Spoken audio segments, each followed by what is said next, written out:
大家好, I'm Bala from Bala's Simple Chinese School. If you are a beginner, intermediate, advanced, looking for HSK study, business Chinese, or simply want to improve your everyday communication, I'm the teacher for you. Come and join me for a free travel class at Bala's Simple Chinese School.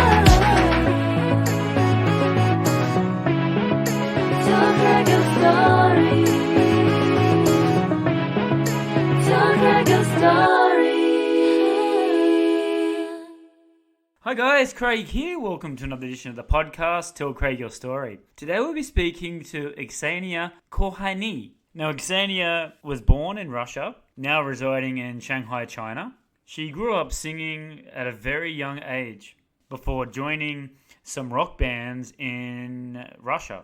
She moved to Kunshan, China, where they formed the band The Red Stars. Then Grant O from the Pearl signed them to be the house band for the Pearl Theatre. Now she's one of the most talented singers and vocalists in Shanghai at the moment.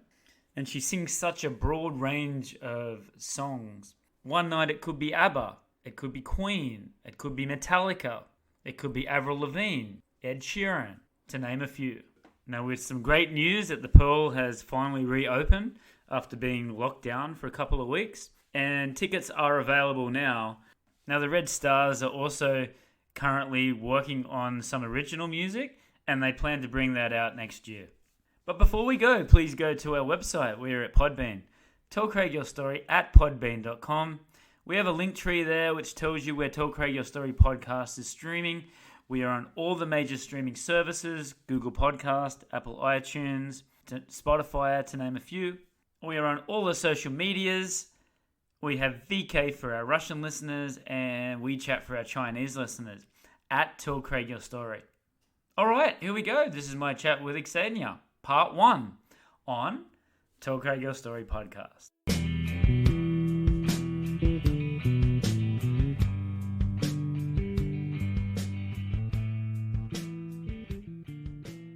Hi Ksenia, how are you doing today?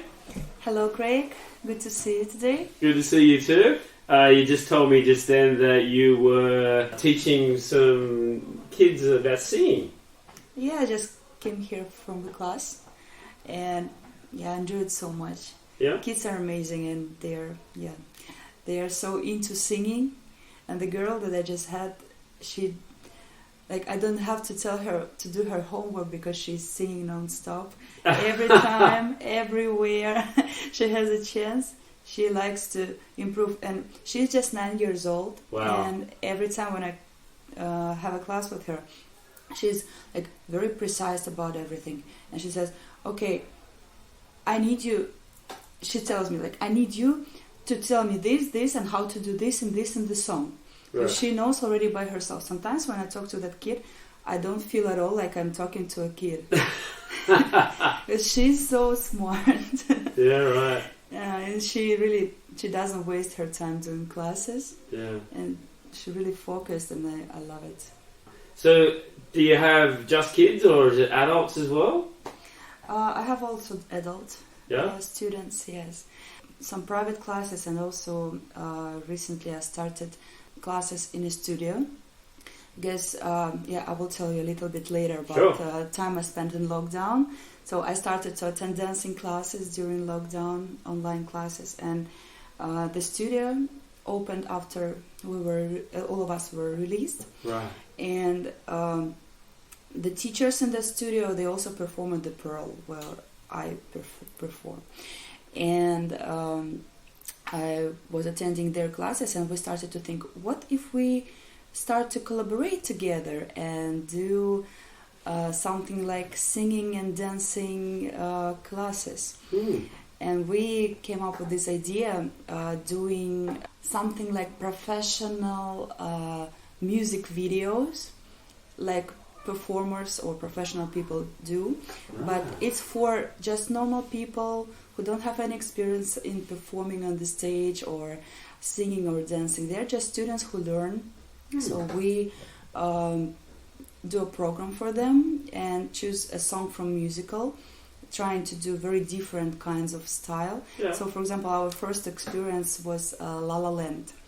So yeah, we did dancing part with them, I did singing part, and we went to a recording studio.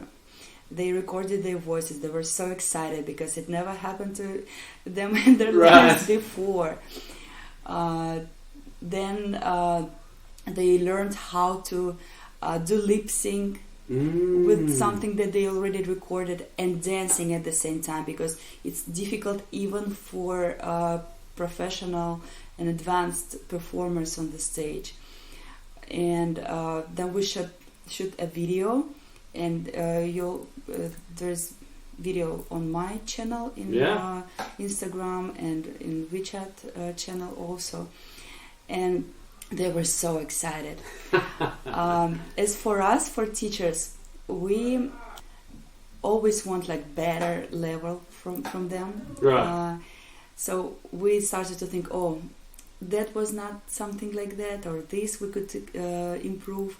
But as for students, because I told you they are not professionals and they never perform on the stage, and for them it was like such a special experience, and we decided just to keep on going.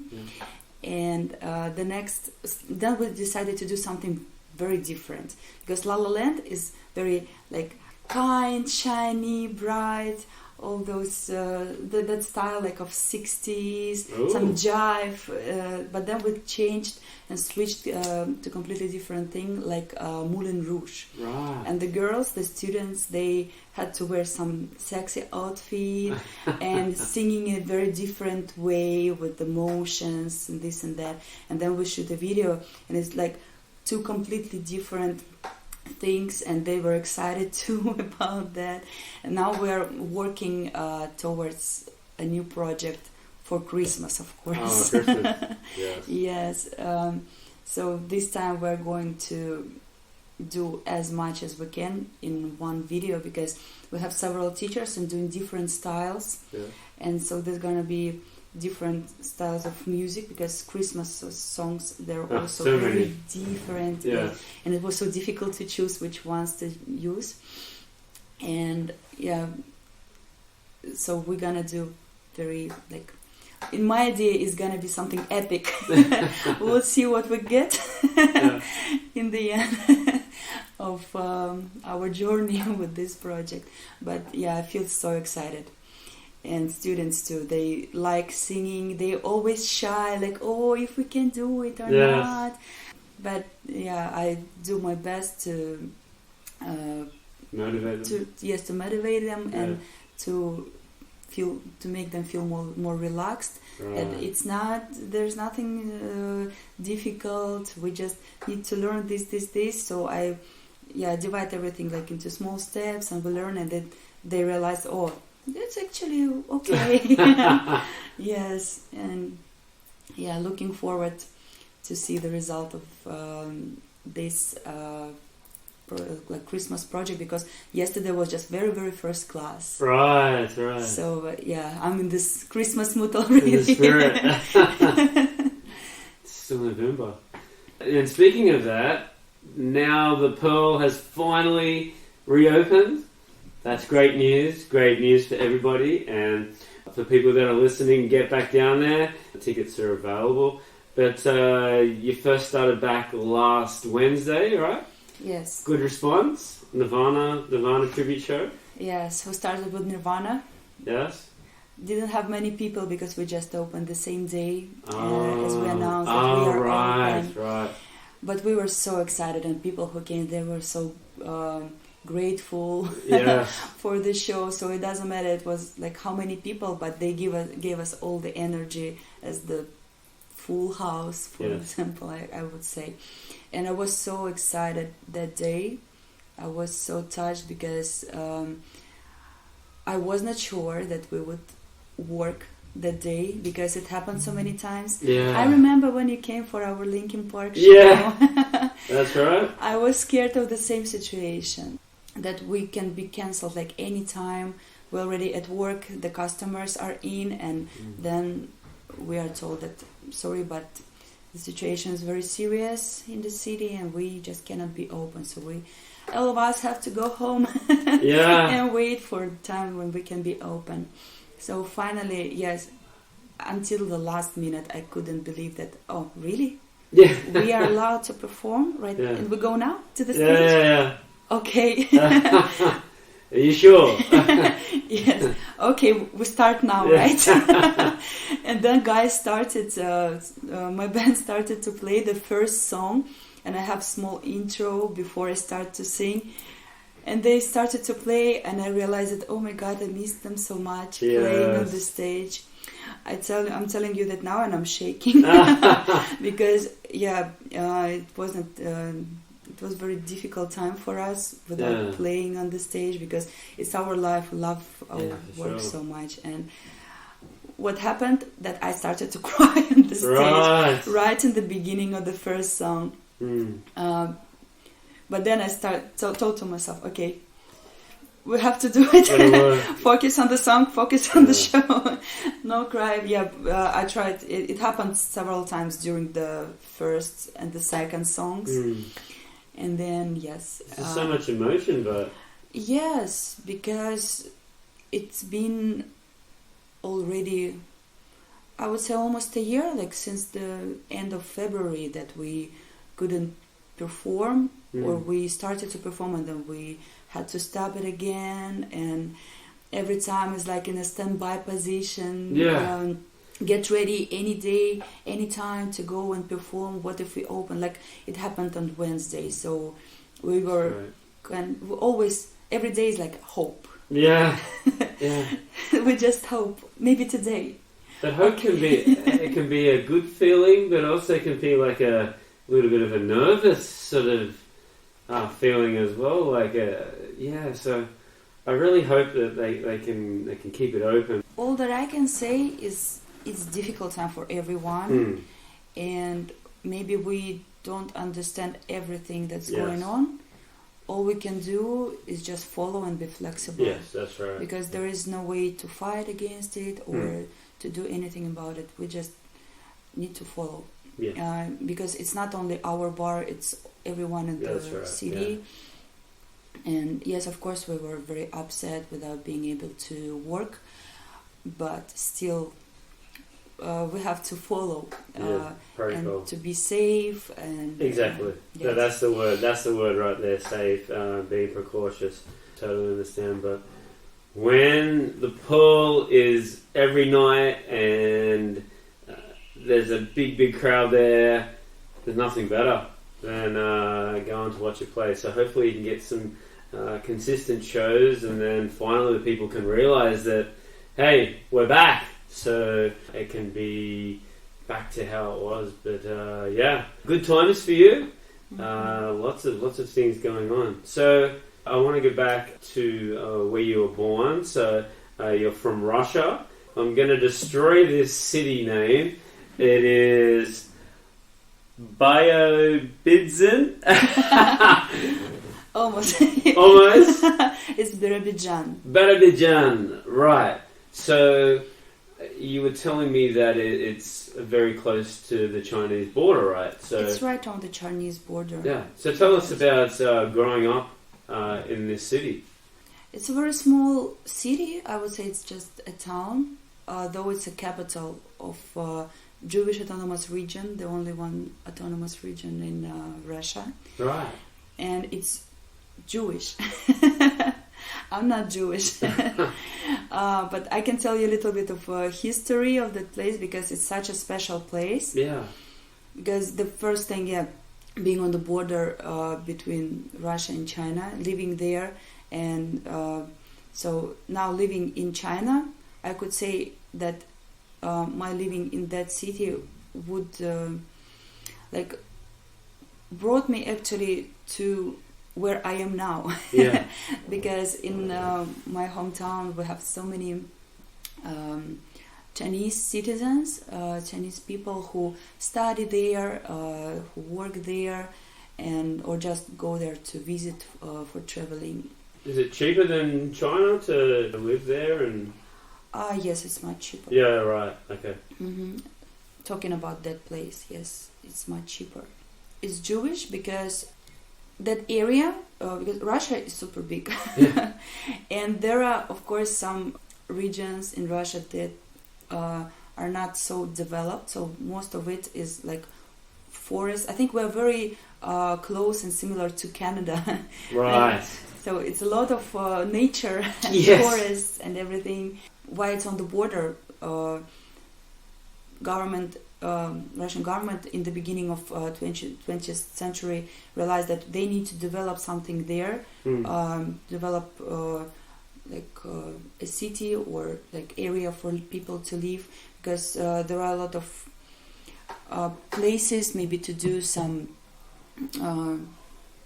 I don't know how to say it in English, like growing vegetables or Right, something yeah. like that, and also some kind of protecting the borders, because Japan is very close and China right on the border. Right. So just they started to develop that area, some kind of protect, and also to spread people all over the Russia. So they sent Jewish people to that area to develop. Most of people, they think that Jewish people are very smart. So Right. you never can see Jewish people working in agricultural things, or so they always do some very hardworking Yeah, and smart labor. things. Yes. So they were sent there, and it actually, what I learned just today, I never knew about this, that it was actually the very first place in the world, that area for Jewish people, because before that time it was 1928. Right. Before that time, it was 14 years before Israel was stated. Oh. So only after that there appeared a place where all the Jewish could come together and live in their own country. Yeah, right. But before, they didn't have their own place to live. So it was actually the first place in the world where they could do something that they would like to develop their own place. I also didn't know about that there were not only Russian Jews people, there were also people from all over the world, but also who were Jewish, who couldn't find their place because of some problems with attitude to this nationality. They couldn't find their place in the world, so they also came and lived there and helped to develop. But as soon as they got their own country, all of them moved Oh yeah, right. there. So now it's still the name of my hometown and the place where I'm from is Jewish Autonomous Region, but we don't have more Jewish people there than any other place in the world has. Yeah, right. Except maybe Israel. So it's like 4 or 5% of the whole population. Very interesting.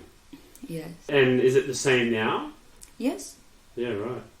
It's still the same. And tell us about your parents. Like, were your mum and dad, were they involved in the entertainment, like music, singing? Oh yeah. Yeah. That's interesting because that's how they met. Right.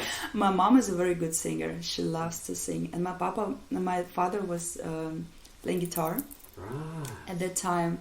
It was like Soviet Union at that time, Yes. and they had some groups of people. I don't really know how to explain, but like for entertainment for people who work hard, Right. like on factories or with agriculture or anything like that. So we had at that time some groups of people who, like musicians. they would go to different like departments, and would perform for common people to make their lives like, I don't know, brighter a little bit, because those people were very hardworking. Right. Work with difficult times as well. And my mom was one of those people who she was singing, and my dad played guitar, and they were also together in one organization. And what's interesting, when they met, it's been like 1 week after, my father didn't say anything to my mom except, tomorrow don't forget to bring your passport. That was a proposal to my mom. Like, tomorrow we go to marry. That's something I should be writing down. Note to self. Find an attractive girl and just say, I want to bring your passport. So it's not romantic at all. But there is something that I like about it. Like, you know what you want? Yeah. You say what you want, you get it. Yeah. And now I'm sitting here in front of you. There's no point going to dinners and having dates. Oh, you know what was even funnier? That the first day they met, my father didn't even buy a ticket for my mom in a bus. Oh no! Because he said, at that time, it was just the first day, I was not sure that it's my destiny. Why should I spend my money on it? But then after just 7 days, don't forget to bring your husband tomorrow. Wow, what an I don't know. interesting way. It's very interesting. And do you know of other families or couples that have got together like that, or is this just the way? I never heard anything. Yeah. All I hear all the time is like people are dating years and years and years, sometimes 10 years or 20 years, and then and they already have kids and maybe already like grandsons and granddaughters, and then in the end of their life they decide to marry. I think the world is so interesting. We can find so many different things. Well, we made a good choice then.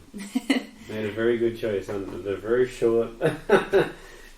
Yes, and talking about music, yes, they were playing at home and singing at home. Right. They really liked to invite their friends to our place, and they were singing some songs. And me as a kid, I always listened to it and liked it so much. Yes. And they never taught me how to sing, but I listened and I just followed them. Yes.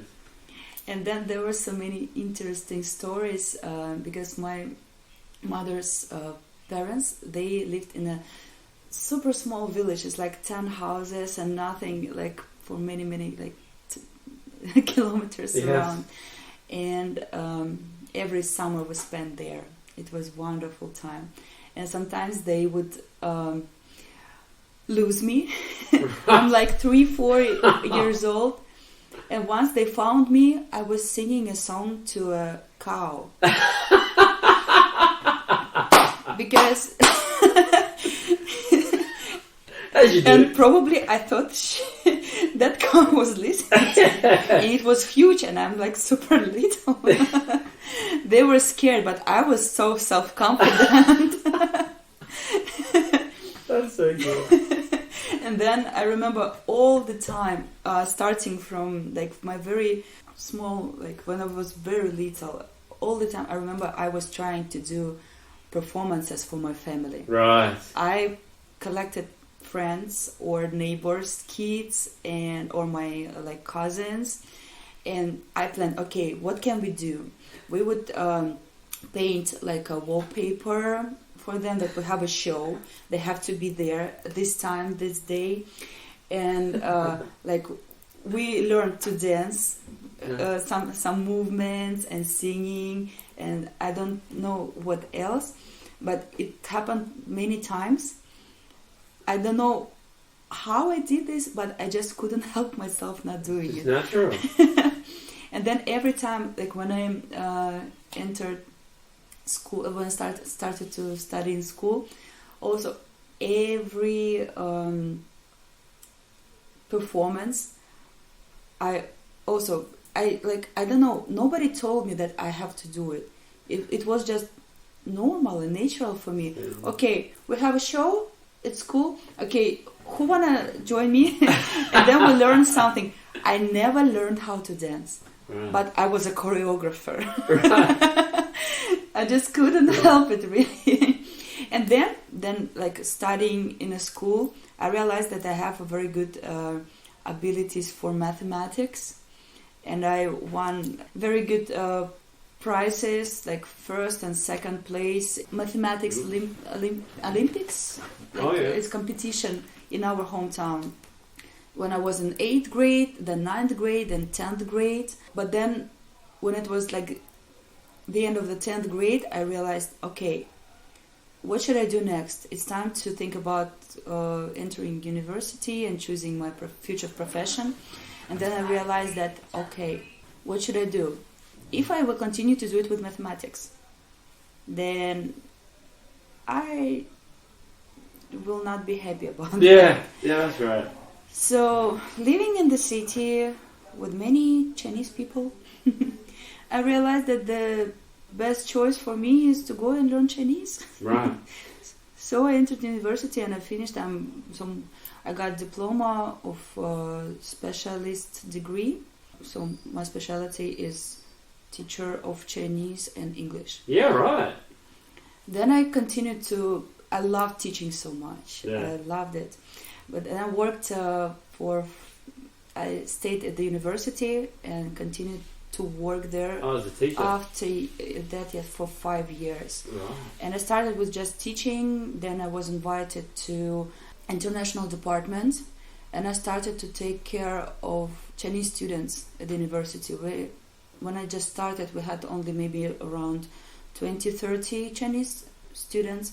But then, by the end, when I already left, it was over than 100. Wow. But our city is very, very small, so, and the university also not big, so that was a lot. Right. Yeah.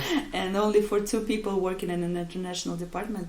So what I did is I did all the visas, everything. I looked after their living in the dormitory, and looking after their studying in the university.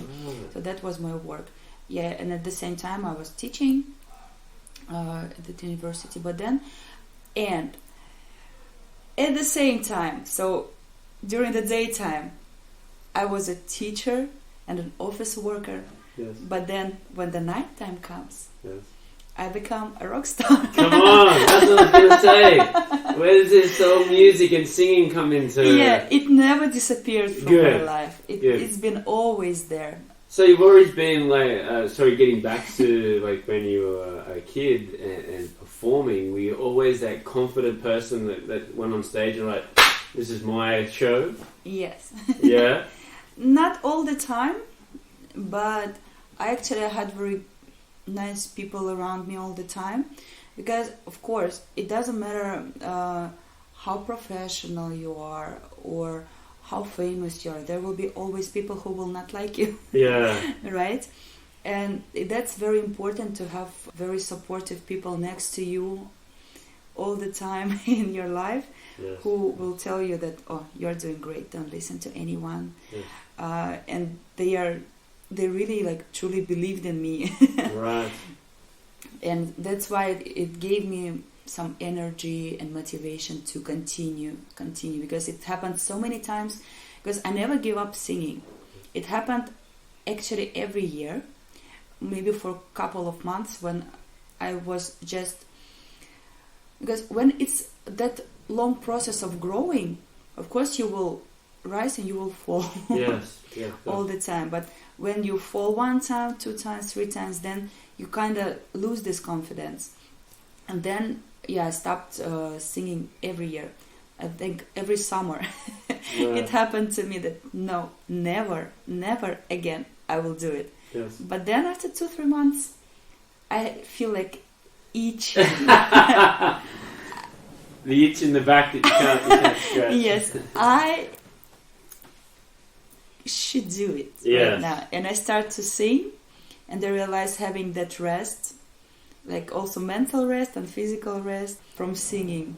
There is something new that appeared every year in me, and I felt that, I would say motivation to continue. So I started again not to care what people say. Yes. If you will listen to everyone, you will never grow. Of course, if it would be so easy that you want something and you get it at once, then probably everyone would do that. But I mean... So were you singing by yourself in high school, or was it actual band that you formed there, or how did that work? When I was like 3-4 years old, yes. my parents sent me to a school that had many different activities, including singing, solfeggio, that's cool. English, dancing, school of development for kids. And at that time they also arranged some competitions, and I decided to, maybe my parents decided to send me to a competition, and I won a prize. Crowd vote. Yes. Yeah. So I got that one because I remember I was singing a song about a broken heart. I'm 4. I don't know if you remember when you're in kindergarten, everything feels so like emphasized. Yes. When you like a boy in your group in a kindergarten, and then today he's your boyfriend, and tomorrow he already with another girl. And I felt it like so strong, and I sang a song. 4-year-old girl was singing a song about her broken heart, and audience was amazed. Like, I felt it so deep. Yeah. And then after I started to, there were several more competitions like that. And then when I started to study in a school, it was time also for my parents to think about maybe also a musical school. Right. Like, how is it right to say music school or musical school? Yeah, same. It's the same. Yeah. Okay. With me going around around China and seeing all these villages like at your city, Yes. it's shone upon not to promote music because that's not going to get you a job. Mm-hmm. Like they're farmers, they're very hard working. So yeah, factory or working on the farm or working with their family business. But music or art or drawing or painting, it's not allowed. It's not shone upon. You got to get the best marks in maths and in English and Chinese, and you've got to get full marks, and you've got to do lots of reading. And I was always one that promoted that because even my parents said that I couldn't do music, that I had to do another subject where I could get a job. Mm-hmm. Like a proper job. Music's not going to get you a job, Craig. So you do something that's going to help. So I'm glad that I hear that your family actually sort of supported that. They do. But what happened when I was 7 and it was time to for me to start music school? Because my parents already saw me like having some talent in it, or also I was willing to do it. Nobody could stop me. I was doing it all the time. But what my father said is that we shouldn't do it because otherwise our kids will have no childhood. Yes. Because that's what happened to many of my friends, and till now I know so many friends who finished the school, graduated, they have a diploma, but they say, I will never touch piano again. Yeah. Never will touch it in my life. Because when you're a kid, I think it's also very important who is your teacher. Yes. And I'm happy that it happened this way. Maybe I would be, because I don't know otherwise what my life would be now. Because I really love the way I am now, where I am. I love Shanghai, I love the Pearl, and not maybe learning Chinese. If I would go to like a conservatory, for example, to some other city and not learning Chinese, I would never ever thought about it, to go to China, to work here. So maybe I had a very long break after, like, I started to study in school. Yes. I had a very long break in performing on the stage, but I never stopped singing at home. Right. And I just had a conversation with my mom recently, and I said, "Mom, why didn't you do this? Didn't you do that? Because what I do now, like my life, my work now is music. Why you didn't pursue it? Took me there or there?" She said, "I didn't know you were interested anymore." Because when the school started, there was a lot of homework and a lot of things to do. And I realized that, because for me it never stopped. She just didn't see it, because I was singing. They were at work for the whole day, and I was singing not to bother anyone. I was singing when nobody's home. Right. But I was doing hours and hours. And yes. hours, all the time, every day, non-stop. And then, my mom also, she gave up singing. But then something happened when I was a teenager, and she started to go to a local club. It's like not club like a nightclub. It's club for it's like art, like governmental club of art. Right. When you can go, you can have some classes of dancing and singing and this and that, circus, anything. And government was paying salaries to those teachers. So you attend classes, but then you perform on the stage for free. Right. So what can be better? Yeah. Come on. So you kind of pay it back with your performances for different, because there are so many holidays and they need a lot of performers. And she started to go there and have shows. And I was singing at home. And one day, "Mom, please take me to, I wanted to." And she took me there also. I had auditions there, and they told me, "You cannot be a solo singer. Oh. You're not good enough. You cannot sing solo. We will not waste time on you." Oh, wow. But we have a girls band here. You can try. Right. And they took me. Right. And we had so many performances. That's where I learned how to sing harmonies, because it was like 4, sometimes 5 girls singing together. All of us teenagers, hot girls. What music was it? Was it classical music? It was more classical music, yes. Something that it's not really popular music, but something that is good for this kinds of shows, for this kind of audience.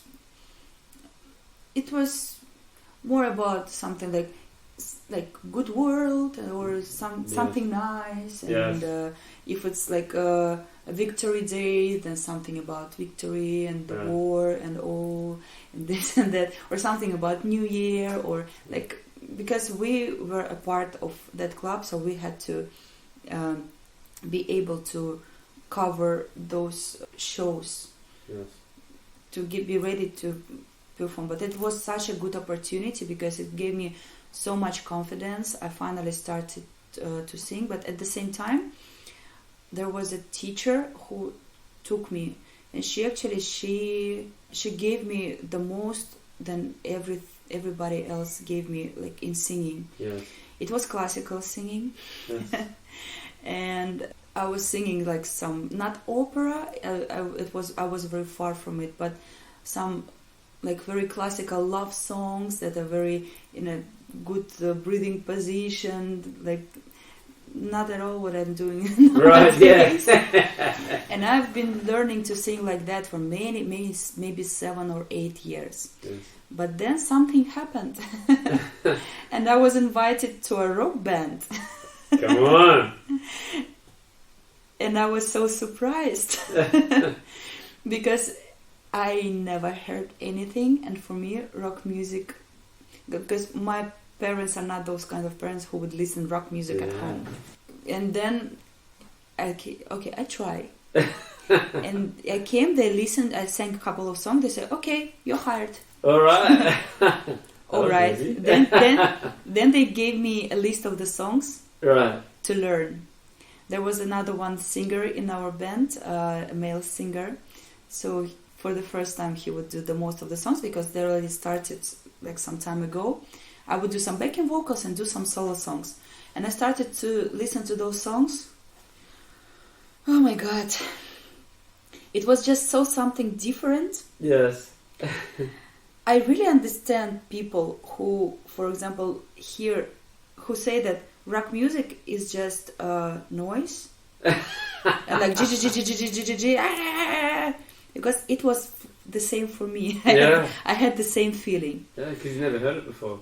Yes, for me it was completely different and so strange and so loud and so annoying, noisy.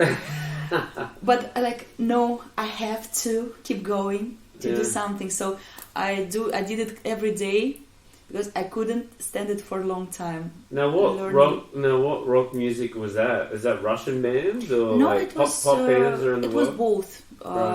I cannot tell you now what bands were that because at that time I had no idea.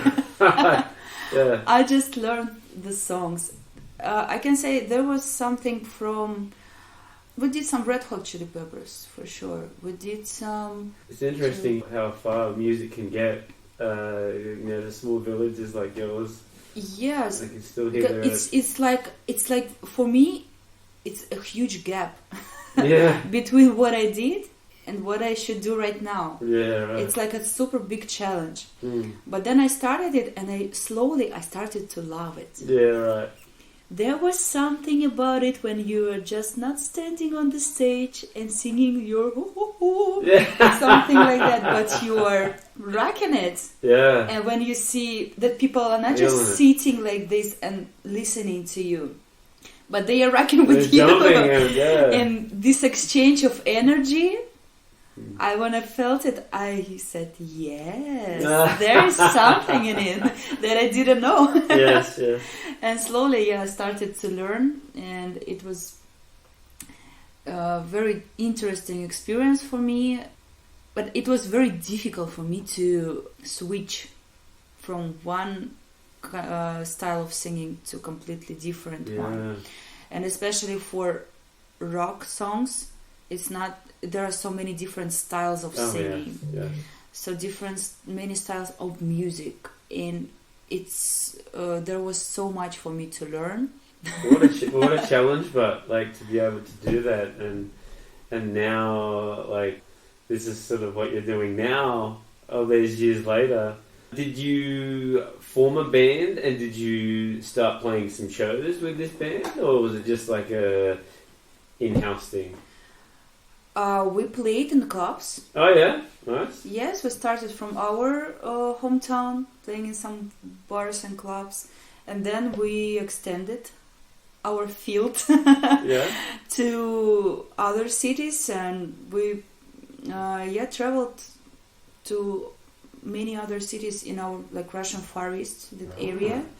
Because the closest city to Birobidzhan is Khabarovsk, and Khabarovsk, I don't know for now, but it has been capital of Russian Far East for a long time. So it's a big city, many opportunities and bars, and many other bands as well. So what we did there, many bands rotating. So the same number of bars and the number of bands rotating between different bars. So all the bands play at the same bars all the time, but different days. Yeah. So we also find a way to squeeze in there. Right. Yes, and it was such a good experience. Also, in some other cities, but mostly in that city of Khabarovsk. And my sibling sister, she after graduating from school, she went to study in the university there in Khabarovsk. And I stayed in Birobidzhan, and I studied Chinese in Birobidzhan. And every time I was living there and studying in my university, and then every weekend going with guys to Khabarovsk to perform, and she didn't miss even one show. Right. She attended every single show. And recently we also had this conversation. I told her, I'm so grateful that you supported me every time. You were there for me. And she said, what are you talking about? Like I say, it means so much to me. She said, it was just normal. Yeah. She never pushed herself to do it. It was just normal for her to see me every time I'm there and to support me, and she was always proud of me. Yeah, she brings her friends to see my performance, and yeah, so that means a lot to me. This support, because from family it's super important. Yeah, absolutely. It's very, very important. That's why I say I have this close people next to me who always supported me. That's why I have this strength and energy and power not to care about somebody who doesn't like me. Right, yes. Yeah, because none of us is perfect. I know that. But, yes. So do you get a chance to, when was the last time you went back to your village to see your sister or your parents, or have they come to China to visit you? Or? My sister visited me once in Shanghai. Right. She stayed for several days. Yeah. It's very easy because it's just 3 hours flight from Shanghai to Vladivostok. Yeah, right. Yeah, and then just 1 hour from Vladivostok to my hometown. Oh. So actually, if you want to see your parents, you can go one day. Like it takes you like half of a day to get there, to see them, and maybe to come back the next day, back to work, theoretically. And what was her experience of Shanghai and culture shock? Because she never been abroad before, right? And the city is huge, but we didn't manage to see a lot in Shanghai because I was working all the time. Yeah. She was there for my show every night, so nothing changed. Yeah. Yeah, she was happy to be just next to me and spend time with me. Yeah, because I don't think she did it for Shanghai, but she did it just to see me because we miss each other a lot. Yes. We talk almost every day. And yeah, I showed her some of places here. She was very, impressed. Yeah, because it's so beautiful, such a big city. But unfortunately, she stayed just maybe for 4 or 5 days, and most of the time I just had to work, so I didn't have a chance to show more to her. But I think we still will have another chance to do it again, and I would love my parents to come here and see the life that I live here. Yeah. Because it's so different from where we live. My parents also didn't have a chance to travel abroad because I always had to work and to raise their children. Yes. Yeah. How old were they when they had the family? Them? Yeah, how old were your parents? Maybe 20 years old. Oh, 20, that's very young, yeah. Yes. Very impulsive. Yeah. Proposing to my mom right only after 1 week. Yeah. Yeah, but they are the same age. Right. Both. And yeah, I appeared in this world when they were 25. Yeah, right. And I'm getting off topic here, and it might be a little bit of a touchy subject, but with what's happened recently, I'll just ask, are your family okay now? They are okay. Of course, I mean, physically, they are fine, they are okay, they are healthy, everything is good. But of course, what's happening now between our countries, it's not good, yes. I would say. Yes. Because me personally, I have, I'm from Russia, but I have a lot of Ukrainian friends here. Yes. And very close and dear friends. And it was shocking when it happened.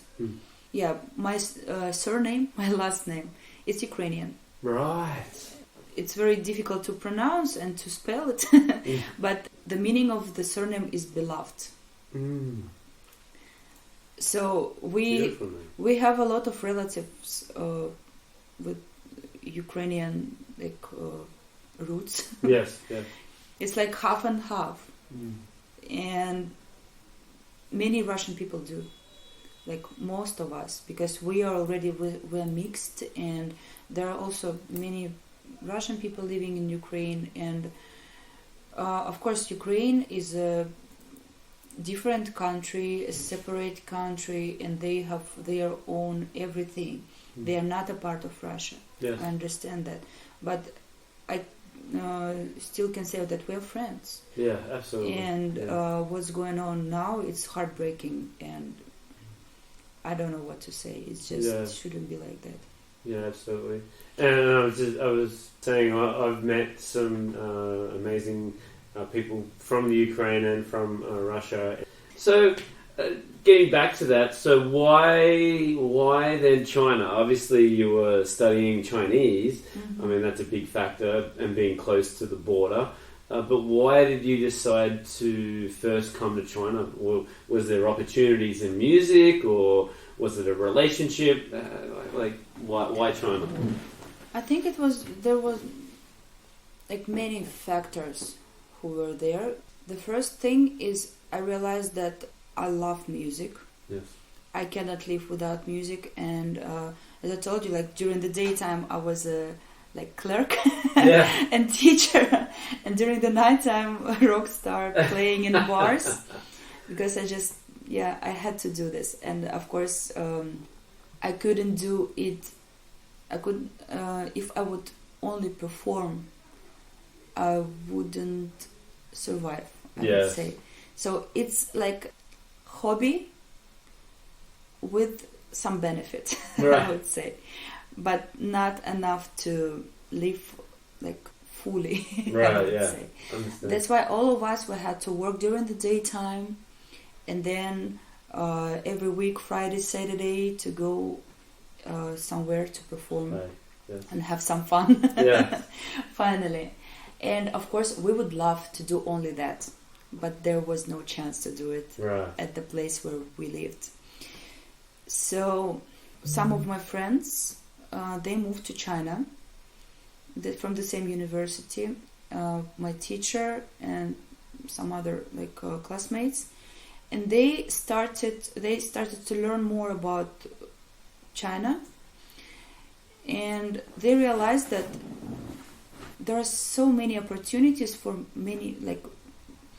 different people, depending on what you do, but you can find your place here and live your happy life doing what you like and being paid very well to be happy. And a good deal. Yes, and they started to send me advertisements about work here and there in clubs for singers, and the salary that was in that advertisement was a bit shocking, because I didn't think that it can be true. Right. But it was continuously. So my friends, they didn't give up. They loved my shows, and every time when they before they moved to China, every time they were there to support and to have fun together with us. Yeah, they didn't give up. Right. One of my friends, she continuously sent me those different advertisements. Was it just Shanghai, or was it? No, she was in Hainan at that time. Right. But they were moving and trying also different cities. Right. She was living in Shanghai as well for some time. But then I found, we found some people who has agency. Because we couldn't get any real contacts for the band. Because actually for my band, because the same band that we performed in Russia, we moved all together here to China. Right. So we know, we've been living in China maybe for 6 years, a little bit more. But we've been together, I already cannot count for how many years. Right. because we're all from the small town, and there were some, maybe I was playing with them maybe only for like 11 years or more or less, I cannot even count now. But other guys, they are a little bit older, and they were doing some other bands together here and there. Right. So I don't know how many years, maybe more than I'm here in this world. But I mean, it's like a long time. Yes. It's a very long time that we are together, and I'm so happy that we are still together and growing together and still friends, and we're really like family. What's your theory on staying together as a band for 11 years? That's a long time. I don't know. I think we love music a lot, and somehow we feel each other on the stage. Yeah. We are so together, actually very supportive. Are they like your brothers? Yes. Yeah. Yeah, it's true. Yes. Yeah, before, when we first came to China, it was 4 of us, all from the same hometown. I would say even from the same street. Right. Yeah, right. Wow. Yeah, living so close. And then when the first quarantine happened, our drummer went back to Russia and didn't come back, so we invited another drummer, Gilles. Right. He worked before in a chair club, and we really wanted him to join us. We didn't want anyone else. Yeah. Because he has very interesting humor and some very interesting and happy energy on the stage that we really needed for us to, because it's when you work as a band, because you also perform in a band, it's very important because the whole energy and the whole performance, it's like combines with all the characters and attitude and energy and how it all goes together. Yes. And then you get a bomb then that explodes in its own way and differently every night. Yes. Because you have we all bring all of our self into the process. It's very interesting. And it's not easy, I would say. It's never easy. No, it's never easy, no. Yes. It's never easy. But it's interesting. Yeah. And how we get together. Yeah, I can say that we are like family. Yeah. Because the first thing is we've been together for such a long time, but then we're still together and we support each other, we help each other, and we listen. And of course, sometimes we have some arguments and this and that, but even with parents you have arguments. Right. With your sisters and brothers, That's right. siblings, you have. But it shows the passion that you want to have the best, performance. Yes. So arguments are going to happen with writing music and being creative, because everyone's not going to have the same idea all the time. Yes. So, but you've got to listen to that sort of thing. But it's just like a relationship all the time. Yes, it's hard work. Yeah, it is very hard work. Hi, I'm Nigel the Shanghai Psychic. I can tune into your loved ones in the spirit world, but I can also tune into you, tell you about your path and the choices that you need to make and need to know. I'm currently giving 30% discount on all Tell Craig Your Story listeners. Just use the code Tell Craig Your Story for 30% off your first psychic reading with me online at Nigel the Shanghai Psychic.